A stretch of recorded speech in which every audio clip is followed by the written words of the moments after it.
What's going on, guys? Welcome back to the channel. Welcome back to another video. I gotta do this again because this thing was in dumb mode. It didn't want to do what I was supposed to do. My fault. So in this video we're gonna go over the things you should do before you take off and drive. Some daily, some not daily. We're gonna go over the exterior. Main thing, check your tire pressure. They're cheap. I'll go over which ones you can have. Check your tire tread. Next thing's gonna be check all your lights, your reverse lights working, all your turn signals, your backup lights, brake lights, third brake light, all that's working.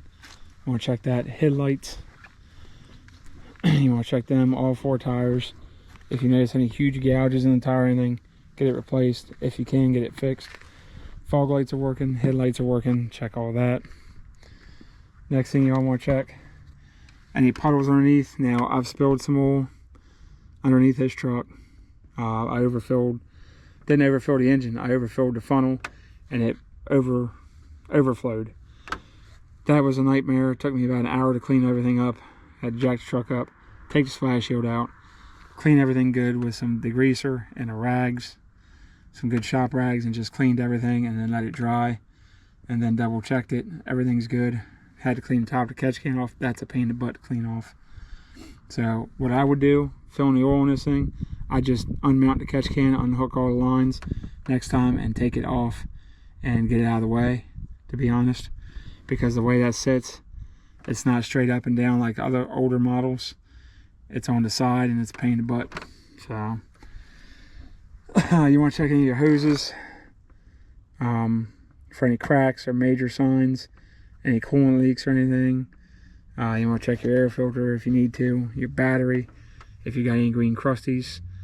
Check them, clean them, because I mean it could cause the truck to shut down in certain situations. Check your coolant and overflow tank. If you take all this off, there is a radiator cap, but you don't need to do that. You can tell just by that. Transmission fluid, if you have an older vehicle or a 6-speed, the 8 speeds and 10 speeds do not have that. Now you can get one from B&M that you can install in there. So if you want to do that, I would do that. Check your oil, which is back there. Check your brake fluid. If you check your washer fluid, just pop the top here. I've already check your fuses if it's been a while, just to make sure. I'll do another video on that. It's a separate video. Spark plugs, you ain't done them in a while, check them. If you've never done them, it's been 7 or more years, go ahead and knock them out. Power steering fluid, if you have it. My heavy duty guys, like that beautiful Duramax over there, that we'll be doing more videos on. If you have one of those, power steering fluid is essential. Check your catch can every so often to make sure there's no oil. That one's already been dumped. That one's getting taken off and cleaned. I got another one, so I had a spare one with new hoses and all. Do a video on that. Check your belts. This one has 3. Has a vacuum pump belt, has a AC compressor belt, and it has a serpentine belt with a tensioner. Now they're automatic tensioners, spring loaded. So when the tensioner goes bad, you're not replacing ball bearings or anything else. You're replacing the whole thing. I'll do another video on that. I've done a video on that if you want to go back and check that out. Listen for any hissing when you start the motor or anything. Could be a sign of vacuum leak or an air leak.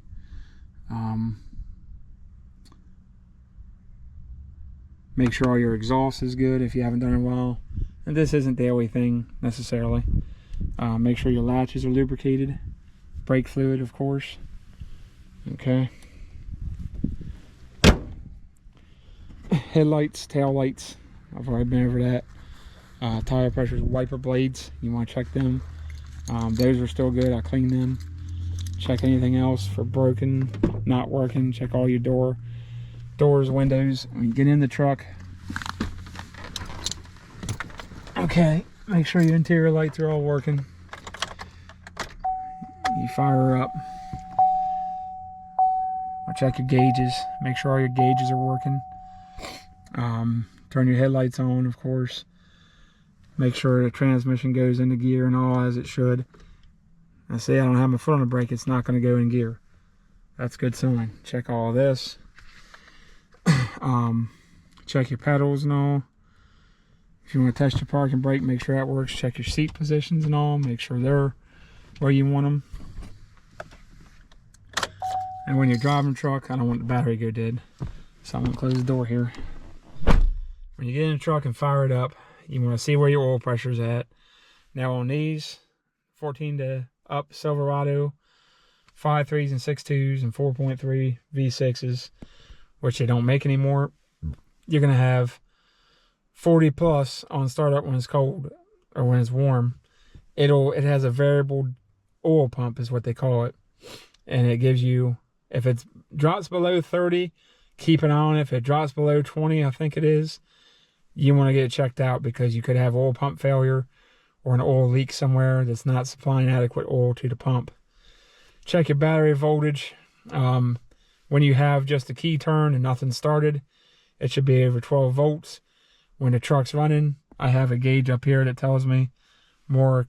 It's hooked to the OBD2, so it's going to tell me more accurately. These are somewhat accurate. These trucks, by the way, don't run at 210. They don't. They run about 185 to 195. 210, that's just where GM's always set those. I've had Duramaxes. I've had a 4.3. I've had an older 5.3 OS. That's where it is on all of them. It's just been that way for over 20 years. My 06 Duramax stayed there, sometimes a little bit below, but it was close always to 210. It's just something they set it at. It's just a thing. I don't know.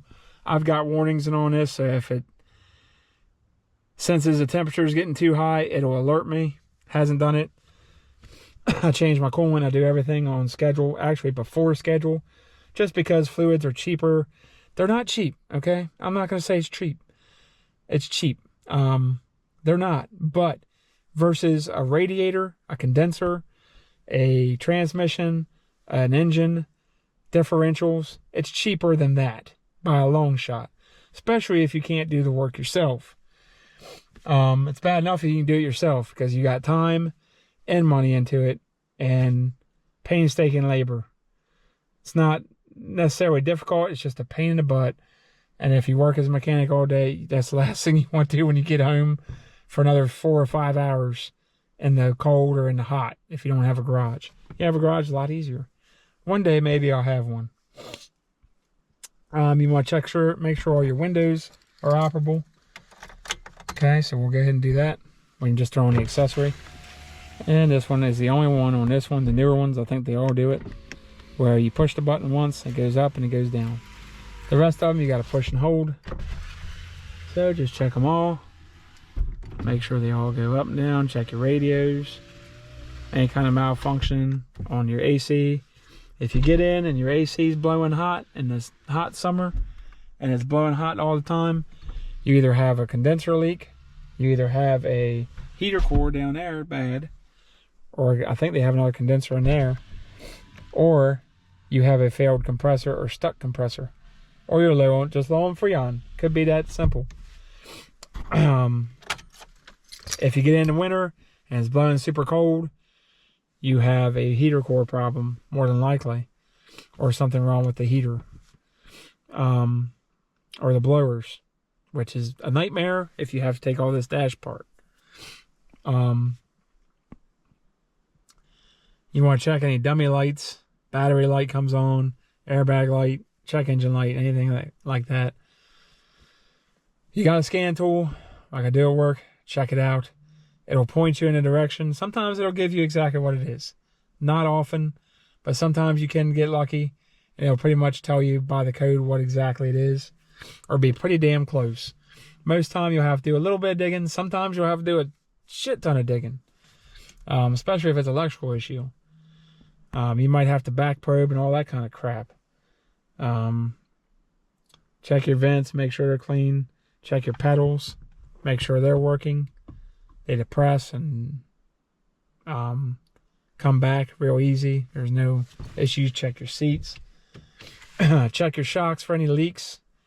I forgot to mention that. Check your ball joints, upper and lower. Check your bushings. Exhaust. Any leaks in the exhaust. You'll smell it. You'll hear it. This one does not. I had a clamp that was rattling and hitting the frame. I fixed that. I'm going to call MBRP. I almost feel like they sent me the wrong clamp. I'm going to see if they have a better clamp for it, because that one is a pain in the butt.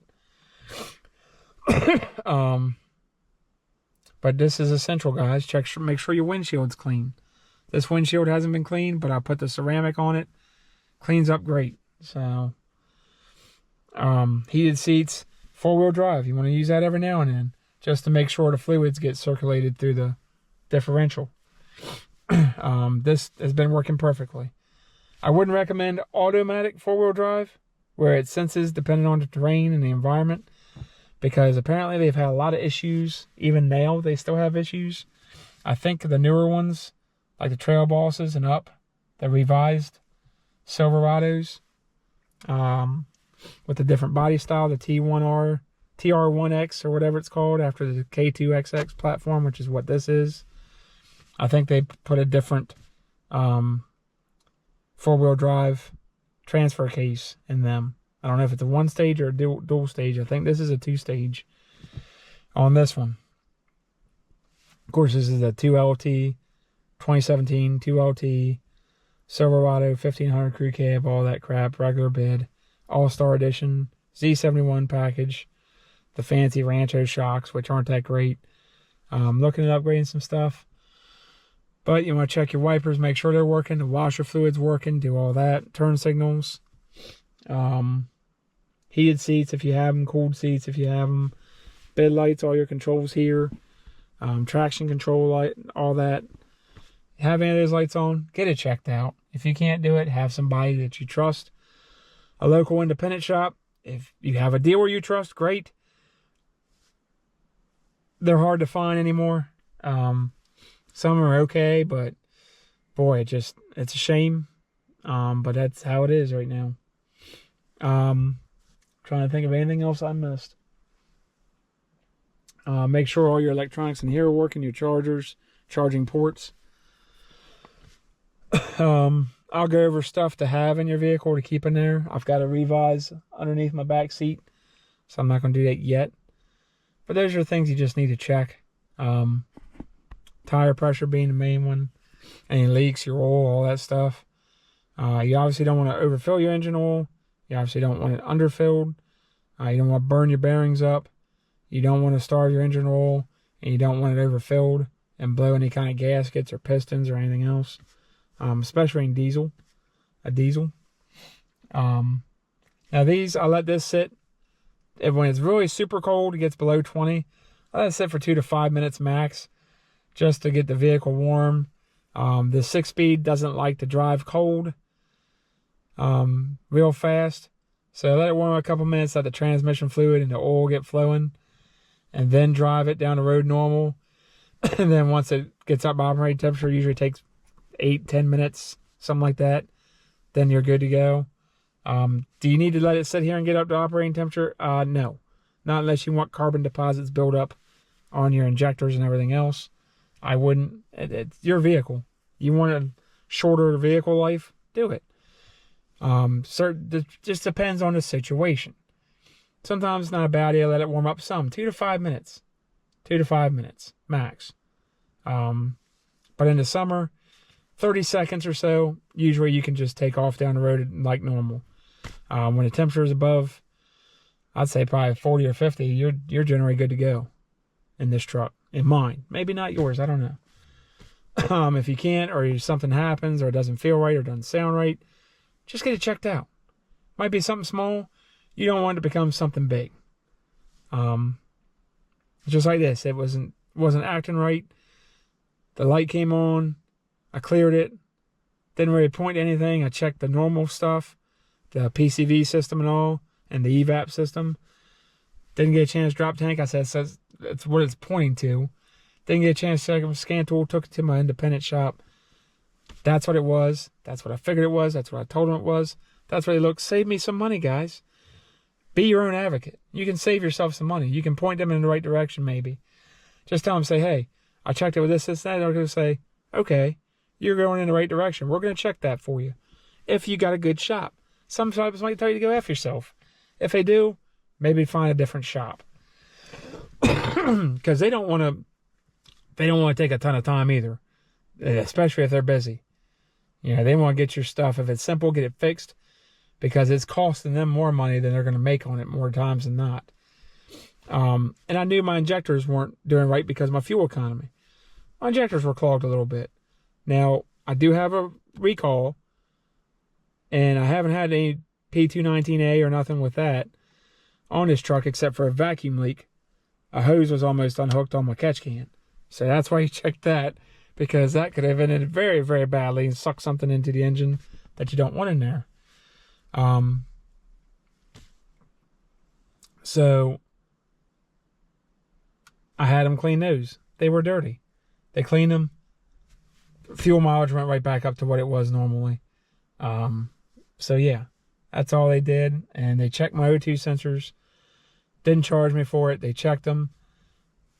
And they're fine, because they're getting close to the end of their life, typically, for those O2 sensors, the upstream and downstream. This summer, I'll check them again with my scan tool, if I have one. And if the live data looks good, I'll leave them alone. If it's starting to get way off, then I'll just go ahead and replace all 4 of them. Trying to think what else. All your door handles, check them. Make sure your doors open and close correctly. Make sure your seatbelt works properly. Okay? If your seatbelt sticks and won't come out, or it won't go back in, you got a problem you might want to address. And that goes for all 4 seatbelts on this truck. Your pull handles up here, are they falling off? This one I installed myself. I'll do a video on that because I love this thing. GM, you had 3 of them. I don't know why you couldn't put a 4th here, but whatever. Check your steering wheel controls. Check your mirror. Make sure your mirrors work. Your door locks. Your child safety locks if you have kids. Your alarms work. Tag lights. Your spare tire. Put your spare tire on the ground and check it every now and then. Now that one's going to be sold and replaced when I get all new tires. I'm going to do 5. But check your spare tire, guys. You know how many people neglect their spare tire and just forget about it? I've already replaced that one once because it just dry rotted. They don't last forever. So check your spare tire. Another Chevy Silverado, baby. Gotta love it. All my Chevy guys, show me some Chevy love here. That's just my prerogative. That's what I like. That's what I've always driven. Let's see. Trying to think of anything else. Any obvious electrical things you notice? If your gauge is shorting out, if anything in here is going wonky, if you notice if your truck starts to shut off, those are issues you definitely want to address, because that could, you know, in some cases it could deploy an airbag or something if it's not communicating right.